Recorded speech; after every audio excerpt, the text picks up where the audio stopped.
pesar de que Iluminada lo hizo, entiendo que por todos, una felicitación muy merecida a los médicos en este día tan especial, esos médicos y todo lo del sector salud que se dedicaron con tanto empeño, con tanto denuedo a este pueblo dominicano en esa pandemia. Hoy quizá lo miramos con distancia, porque prácticamente podemos decir, bueno, estamos libres. Digo esto con reserva, doy un paso atrás. Pudiéramos decir que hemos avanzado de manera significativa y ya no tenemos la saturación en las emergencias médicas ni en las áreas especializadas con el tema del COVID. Pero ese personal médico, enfermeras, el personal administrativo tuvo la interesa de dar la respuesta en el momento en el que el pueblo dominicano necesitaba de esos servicios especiales. Pero el día de hoy no me voy a referir en mi comentario al tema de la medicina, me voy a referir al tema de la educación. Ya se han hecho evaluaciones de la gestión del primer año de gobierno, Luis Abinader. Luis Abinader, como presidente, tendrá hoy también un discurso que estimamos será ya la tapa al pomo en la rendición de cuentas que han iniciado sus ministros y directores generales. Pero se ha anunciado también un nuevo año escolar. Para mí la educación, como lo es para una buena parte de los dominicanos, un eje esencial en la transformación del país. Decimos queremos un cambio y se ha anunciado un cambio como lema de campaña y el que se está cumpliendo. Pero no es verdad, no es posible un real cambio si no hay un avance significativo en el plano de la educación. Se hicieron grandes esfuerzos por, digo yo, saltar el río en una situación adversa. Pero ahora ya no se trata de sobrevivir, ahora se trata de vivir e impulsar el real proceso de reforma educativa que todos los dominicanos estamos esperando. Y digo, y me atrevo a decir que todos los dominicanos, porque así se mostró en aquella gran marcha amarilla por el 4%. El pueblo se manifestó y se expresó.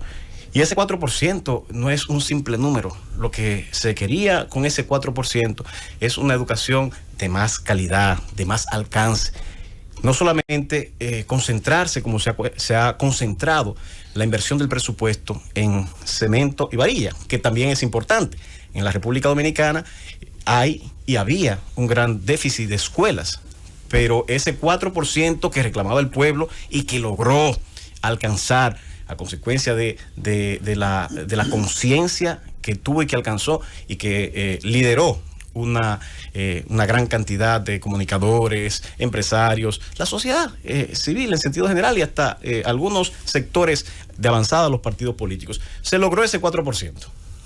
Se logró que se incluyera en los presupuestos, pero lamentablemente por unos intereses que siempre priman, que son los económicos, que no tienen nada de malo, pero cuando desvían el presupuesto y se desvía hacia actos de corrupción, lamentablemente lo que puede convertirse en una herramienta de avance se convierte en un retraso, lastrando los objetivos que legítimamente se ha planteado la sociedad. Se construyeron muchísimas escuelas, pero realmente en esas escuelas que se construyeron hay grandes cuestionamientos.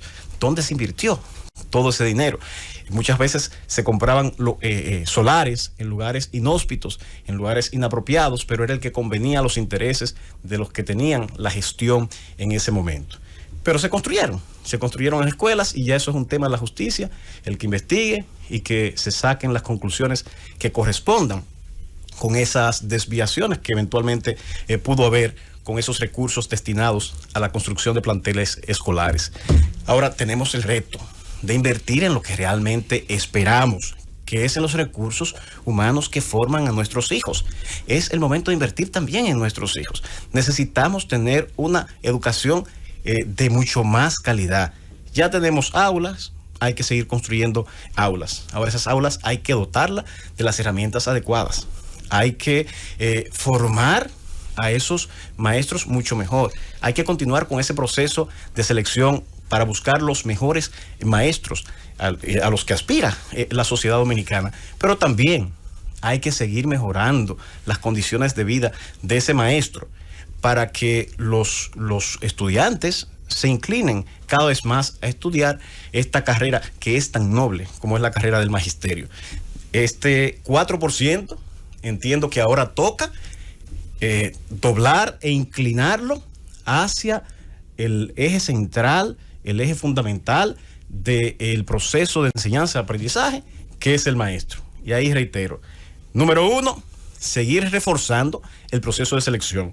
Se crearon unos parámetros de selección que muchos criticaban. Esos parámetros de selección, esas pruebas que se definieron para seleccionar al cuerpo docente, debe continuar porque es positivo. El tener estándares altos de calidad para quienes van a ser maestros en ese proceso de selección, eso es positivo para el país. El invertir en las universidades becando a esos candidatos a maestros, también esa es una inversión válida y que a la larga va a contribuir a mejorar la calidad de los docentes y por vía de consecuencia en mejorar la calidad de la enseñanza en las aulas. Pero reitero, a esos maestros que desde ya se inició ese proceso, creo que la primera cohorte de esa reforma que se produjo para seleccionar a los futuros docentes, creo que se gradúa en este año 2021. Tendremos, creo, el primer cuerpo de docentes egresados de ese programa y de esa iniciativa de selección de maestros que se hace ahora de manera temprana, cumpliendo con unos parámetros internacionales de selección. Pero no se puede quedar ahí. Ya hay muchos maestros en el sistema y gracias a Dios ya están entrando por concurso. Esos concursos deben mantenerse. No se pueden ni se deben hacer más laxos.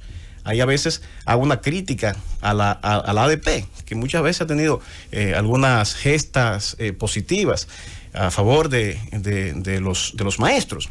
Pero en ese punto las autoridades no pueden ceder. Deben continuar a los concursos para el ingreso al trabajo docente, que es un trabajo de gran exigencia. Pero no se puede quedar ahí.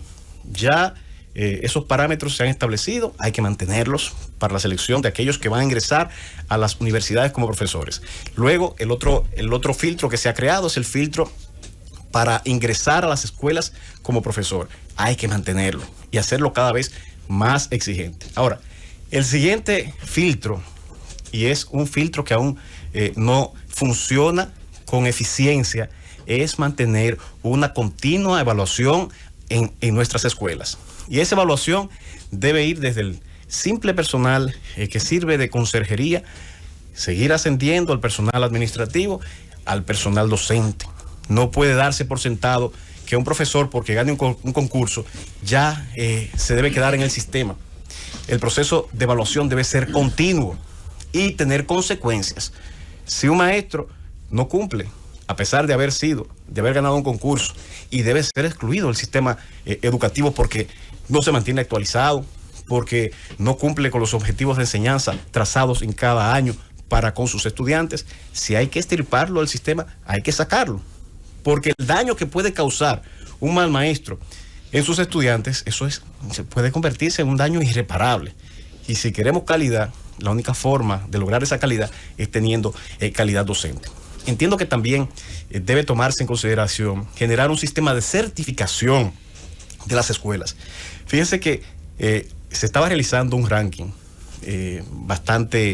bastante cuestionado por algunos sectores, pero yo soy de los que cree en esos procesos de evaluación. Pueden venir del sector público, del sector privado, pero entiendo que es positivo porque genera una especie de competencia entre las escuelas y el sentirse escrutado, investigado, hace que se dé muchas veces más de lo que ordinariamente se está predestinado o predispuesto a ofrecer en el plano de la docencia o en cualquier plano de la vida. De manera que yo creo que debe institucionalizarse un proceso de evaluación y de certificación de las escuelas para que cuando se evalúe una escuela y se logre tener resultados buenos, excepcionales, brillantes, esa escuela sea premiada con una mejoría en los salarios de sus maestros, que sea premiada con mayor inversión en las instalaciones de esa escuela, en sus laboratorios, en fin, que se reconozca la mejoría en la gerencia, en la gestión de las escuelas. Pero la educación no se queda tan solo en esa parte. Luego de tener este reto tan importante que debe hacerse y debe cumplirse, tenemos el reto del mismo currículo. Aquí no podemos vivir de espaldas a la evolución de la sociedad, ni de espaldas a nuestra realidad. Aquí tenemos bachilleres en zonas rurales que, en vez de aprovechar la ruralidad como una oportunidad para formar buenos peritos en temas agrícolas, en temas de ganadería, de pecuaria, viven de espaldas a esa realidad. Viven en el campo, trabajan muchas veces en el campo, pero no se les brinda la oportunidad de concatenar la educación que reciben en las escuelas con una educación técnica que pueden lograr dentro de esas mismas escuelas rurales. Pero también está el reto de la educación tecnológica. El mundo avanza a esos pasos agigantados con la tecnología y no hay sociedad, no hay país que haya dado el salto hacia el desarrollo que no haya invertido de forma significativa en el tema de la tecnología. De manera ya, para terminar el comentario del día de hoy, que tenemos un gran reto para el próximo año. Ya el próximo año no se trata de un año para lidiar y pasar las aguas procelosas de una pandemia, sino es el año para cumplir con aquella promesa que se tiene y se ha lanzado al pueblo dominicano de una revolución real en la educación, y que sirva esa educación como un instrumento para construir un real cambio en la República Dominicana.